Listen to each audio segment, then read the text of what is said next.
బంగారం, బ్యాంకులు, ఇతర ప్రైవేటు సంస్థల్లో ఉన్న విడిపించి కొనబడును. కొమ్మూరి గోల్డ్, ఆంధ్ర మరియు తెలంగాణ. ఏమిటి ఈ 6-7 నెలల కూటమి ప్రభుత్వ పాలన ఎలా ఉందని మీరు అనుకుంటున్నారు? సరైన దిశగానే అడుగులేస్తూ ఉన్నారు. ఉమ్, చేసిన అరాచకాన్ని సరిదిద్దాలి కాబట్టి ఎవరికైనా కొంత టైం పట్టుద్ది.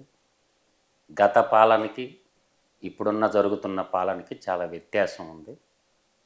ఒకవైపు ఏంటంటే చేసిన అరాచకాలన్నీ సరిదిద్దుకుంటూ పాలనని గాడిలో పెట్టాలా, ఇచ్చిన హామీలు నెరవేర్చాలి. అందువల్ల ఏంటంటే ఇప్పుడు స్పీడ్ అందుకున్నది. ఉమ్, రేపు జనవరి తర్వాత ఇంకా బాగా స్పీడ్ అందుకుంటుంది. అందువల్ల ఏంటంటే ఒక అరాచకవాదికి, ఒక రాజకీయ పరిణితి చెందిన రాజ్యపాలకుడికి ఉన్న తేడా ప్రజలు గమనిస్తున్నారు. అందువల్ల ఏంటంటే పరిపాలన అనేది అంచనా వేయాలంటే అట్లీస్ట్ ఏ ప్రభుత్వానికైనా ఒక 18 నెలలు సమయం తర్వాత అర్థమవుతుంది మంచి చెడులనేవి. అంటే 18 నెలలు అంటే ఆ అంకె ఏంటి స్పెషల్ అది? అంటే స్పెషల్ ఏం కాదు లలిత్ కుమార్ గారు. సరిదిద్దుకోవాలంటే కాగ్ రిపోర్ట్ ఒకటి బేస్. ఎప్పుడైనా సరే ఉమ్, భారత రాజకీయ చట్రంలో చాలా వ్యవస్థలు ఉంటాయి. ఉమ్, శాసన వ్యవస్థ ఒకటే కాదు, మనకి శాసన వ్యవస్థతో పాటు రాజ్యాంగంలో అనుబంధంగా ఉన్న సంస్థలు చాలా ఉన్నాయి. వాటిల్లో కాగ్ చాలా సిన్సియర్గా ఉంటుంది. కాగ్ రిపోర్టే మనకి అంతిమ రిపోర్టు. తర్వాత మనకి ఇప్పుడు సర్వెంట్స్ అంటాం కదా, పబ్లిక్ సర్వెంట్స్ అంటాం. పబ్లిక్ సర్వెంట్స్ అనేది ఎగ్జిక్యూటివ్ బాడీ. ఈ ఎగ్జిక్యూటివ్ బాడీలో ఐఏఎస్, ఐపీఎస్, ఐఆర్ఎస్, ఐఎస్ఎస్ ఇటువంటి అధికారులు ఒక 27 ఇన్స్టిట్యూషన్లకు సంబంధించినటువంటి సెంట్రల్ గవర్నమెంట్ అధికారులు ఉంటారు. వాళ్ళు శాసన వ్యవస్థ ఏదైతే చేస్తారో వాళ్ళు ఎగ్జిక్యూటివ్ చేస్తారు. అంటే శాసన వ్యవస్థలో ఉన్నటువంటి పాలక వర్గం 5 సంవత్సరాలకు ఒకసారి మారిపోతుంటారు. అది ప్రజా తీర్పు ఉంటుంది. తర్వాత మనకి ఈసీఐ ఉంది, ఇది constitution body, election commission of India. So ఈ కాన్స్టిట్యూషన్ బాడీ ఏంటంటే వాళ్ళ పాత్ర ఎంతవరకు అంటే ప్రజాస్వామ్యహితంగా ఎలక్షన్లు నిర్వహించి ఆ రిపోర్ట్ని రాష్ట్ర గవర్నర్కి సబ్మిట్ చేసి వెళ్ళిపోతారు. వాళ్ళ పని వాళ్ళు చేసుకోపోతారు. రాష్ట్రంలో ఉన్నటువంటి ఆర్థిక వ్యవస్థలు, రాష్ట్రంలో చేసిన అరాచకాలు, రాష్ట్రంలో చేసినటువంటి దోపిడీలు వీటన్నిటినీ డేగ కన్నుతో వాచ్ చేసేది కాగ్. సో ఈ కాగ్ రిపోర్ట్ ఏం చేస్తారంటే ప్రతి డిసెంబర్ 31 కల్లా, డిసెంబర్ మాసం కల్లా కాగ్ రిపోర్ట్లు వస్తాయి. ఎందుకంటే ఆల్ డిపార్ట్మెంట్స్ మీకు జూలై ఎండింగ్ కల్లా రిపోర్ట్ ఇవ్వాలి. అంటే వాళ్ళ డాక్యుమెంటేషన్ సబ్మిట్ చేయాలి ఆల్ డిపార్ట్మెంట్స్. తర్వాత కార్పొరేషన్లు ఉన్న అవి కూడా ఇవ్వాలి. అది కాగ్ చేసే పని. వాళ్ళు ఏం చేస్తున్నారంటే ఎక్కడ అవినీతి జరిగింది, ఎక్కడ దోపిడీ జరిగింది, ఎన్ని అప్పులు ఉన్నాయి, ఏమేం చేశారు అన్ని కడిగి పారేస్తారు. సరే, ఆ కాగ్ రిపోర్ట్ని బేస్ చేసుకొని కేసులు రిజిస్టర్ చేసి శిక్షించాల్సి ఉన్నటువంటి వాడు ఎవడంటే గవర్నర్. అంటే గవర్నరు ఉత్సవ విగ్రహం లాగా తయారైపోయాడు. ఇప్పుడు మీరు ఏ రాష్ట్ర అసెంబ్లీలైనా చూడండి, నా ప్రభుత్వం అంటాడు గవర్నర్, మా ప్రభుత్వం అంటాడు. అన్నప్పుడు నువ్వు జీతం తీసుకున్నటువంటి జీతగాడిగా ఉంటావా, రాజ్యాంగ పరిరక్షకుడిగా ఉంటావా? అంటే గవర్నర్ ఎందుకు కేసులు రిజిస్టర్ చేయడు? అంటే కాగ్ ఇచ్చిన రిపోర్ట్ని బేస్ చేసుకుని కేసులు ఎవరు రిజిస్టర్ చేయాలా? ఏ రాష్ట్ర ప్రభుత్వమైనా, జాతీయ స్థాయిలో భారతీయ ప్రభుత్వమైనా సరే కాగ్ రిపోర్టు ఒకప్పుడు కాగ్ను చూస్తే భయపడేవాళ్ళు. కానీ ఈరోజు మనం ఎలక్షన్ కమిషన్ ఆఫ్ ఇండియాలో టిఎన్ శేషన్ అని ఉన్నాడు. అన్ని రాజకీయ పార్టీ నాయకులకి టిఎన్ శేషన్ చూస్తే ఇది పడేది. తర్వాత ఎంఎన్ రాయ్ నుండి ఇట్లా కాగ్, సుప్రీంకోర్టు, ఇప్పుడు సుప్రీంకోర్టు ఉంది. సుప్రీంకోర్టును చూస్తే ఎవరన్నా భయపడుతున్నారా? ఎవరు భయపడటం.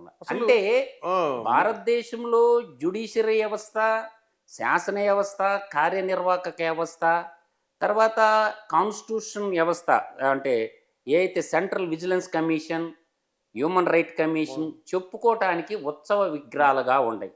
నా దృష్టిలో ఇద్దరే మంత్రులు ఉంటారు. మంత్రి మండలంతా అంబక్. ఒకటి దేశానికి ప్రధానమంత్రి, రాష్ట్రానికి ముఖ్యమంత్రి, ఇద్దరే మంత్రులు ఉంటారు. అంటే వ్యవస్థలన్నీ వ్యవస్థలు చేసేసారు. అవును. ఒకప్పుడు రాజకీయం అంటే ప్రజాసేవ అన్నటువంటి భావన ఉండేది ప్రజల్లో. ఇప్పుడు రాజకీయం అంతా వ్యాపారాత్మకం అయిపోయింది. ఇప్పుడు వ్యాపారస్తులందరూ రాజకీయ నాయకులుగా అవతారం ఎత్తేసి దేశాన్ని లూటీ చేసేస్తారని నేను ప్రగాఢంగా విశ్వసిస్తున్నా. దాంట్లో వాడు ఈడని తేడా లేదు. కాకపోతే ఒకడు పావలా దొంగ, ఒకడు రూ. 10 దొంగ, ఒకడు 75 పైసల దొంగ, ఒకడు రూపాయి దొంగ. ఎట్లయినా మనకు మంచి దొంగ కావాలి. ఆ మంచి దొంగనే అంట్లో అంతే. దొంగతనం తక్కువ Just. ఎవడు చేస్తాడో ఎన్నుకుంటారు. ఎన్నుకుంటా. అవును.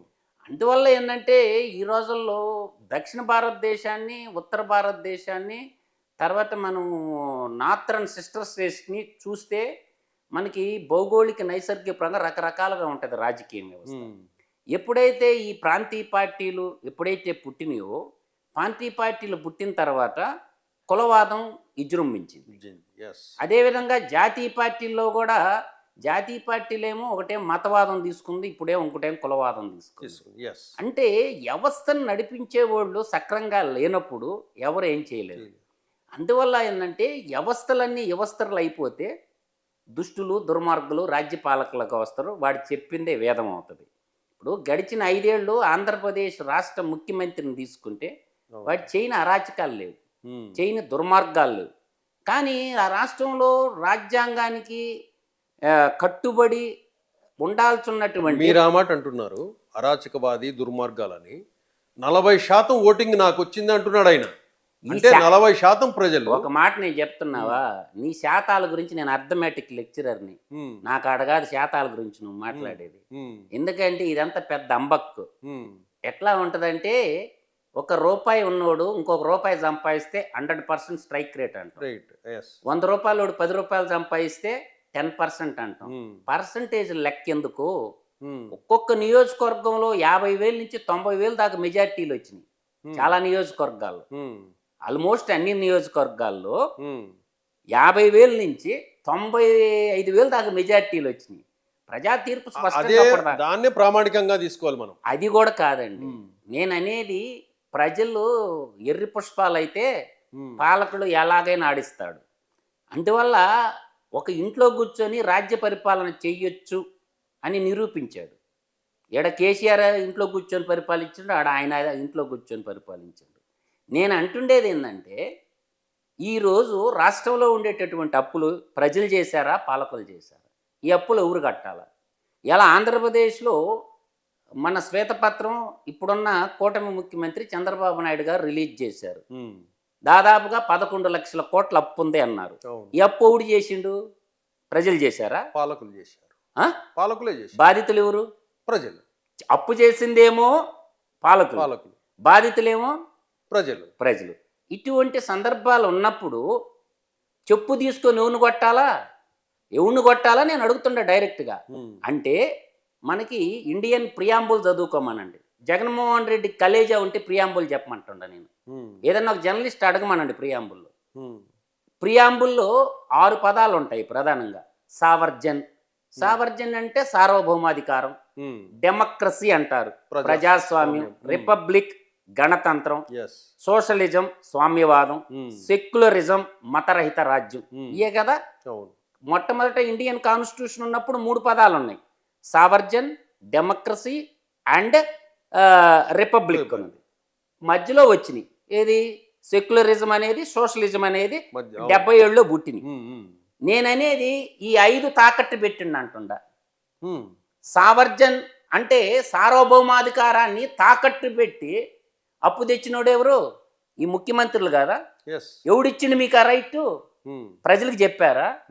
ఏదైనా ఒక అప్పు చేసేటప్పుడు రాష్ట్ర అవసరాల కోసం మేము అప్పు తెస్తున్నాము అని చెప్పి ఎప్పుడన్నా అసెంబ్లీలో చర్చించారా? నాకు చూపించమనండి ఒక సందర్భాన్ని. ఏ పాలకుడైనా సార్వభౌమాధికారికాన్ని తాకట్టు పెట్టే రైట్ మీకు ఎవడిచ్చిండు? This is the valid point.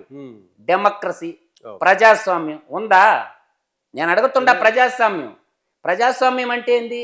ప్రజల చేత ప్రజల కొరకు ఎన్నుకోబట్టమే ప్రజాస్వామ్యం గొప్పతనం. ద బ్యూటీ ఆఫ్ డెమోక్రసీ అంటారు.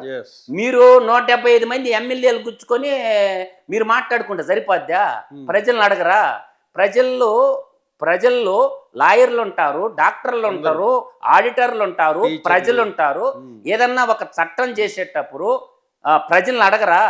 ఒక తీర్మానం చేసేటప్పుడు ప్రజలను అడగరా? అంటే మీ ఇష్టం వచ్చినట్టు చట్టాలు అంటే చేసేస్తారు.